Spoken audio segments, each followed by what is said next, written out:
Welcome back. Now, here's some sad truth. Most people will have to make their December salary last all the way through January. And because most are on holiday, we tend to overspend. So to help us with tips on how to handle our finances better going into 2023, Nicolette Mashile joins us this morning. Nicolette, thank you so much for your time. I think before we get into the tips, let's just project next year and how, the South African economy is expected to look like. What are your projections?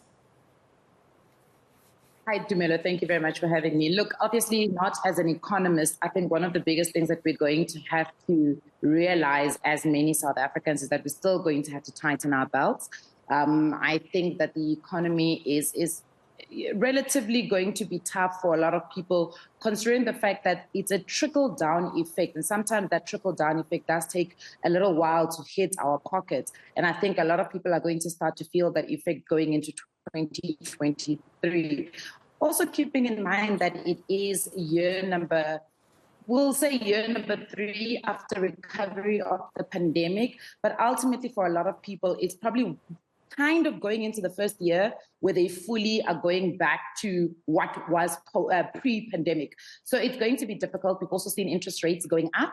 So I think for many people, their repayments on debt has really increased to a point where budgets need to be re-looked at. So I think that from a personal finance perspective, it's still going to be a tough year, but you can plan for it.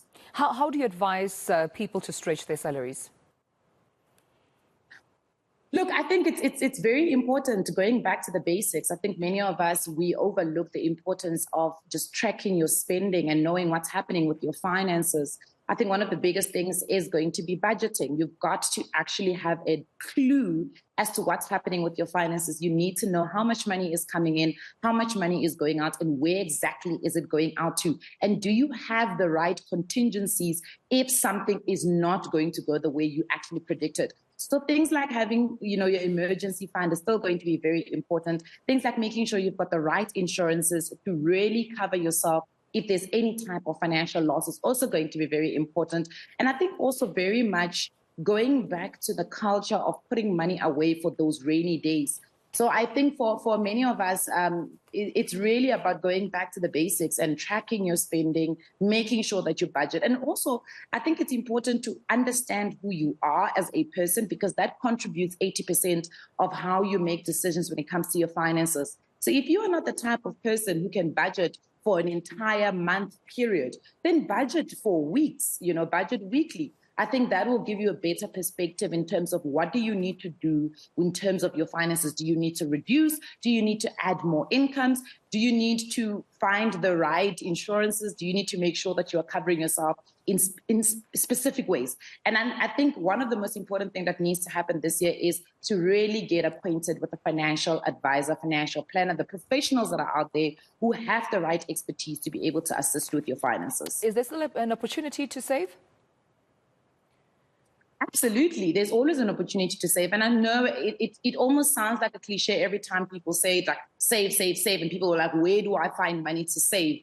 I think it's important to realize that saving is not just about saving money and putting money away. I think sometimes we've got unrealistic expectations in terms of we always talk a big game of pay yourself first, and it's quite important. But sometimes the saving goes to you going through your bank statements in the beginning of the year and figuring out where you have wasteful expenditure. And as much as we spoke about government being wasteful, I think also as human beings, it is important for us to really go and do a thorough search into your statements. That's probably where the most honest truth is going to come out. Go through your bank statements and realize, and not just December statements, because obviously that may paint a different picture altogether.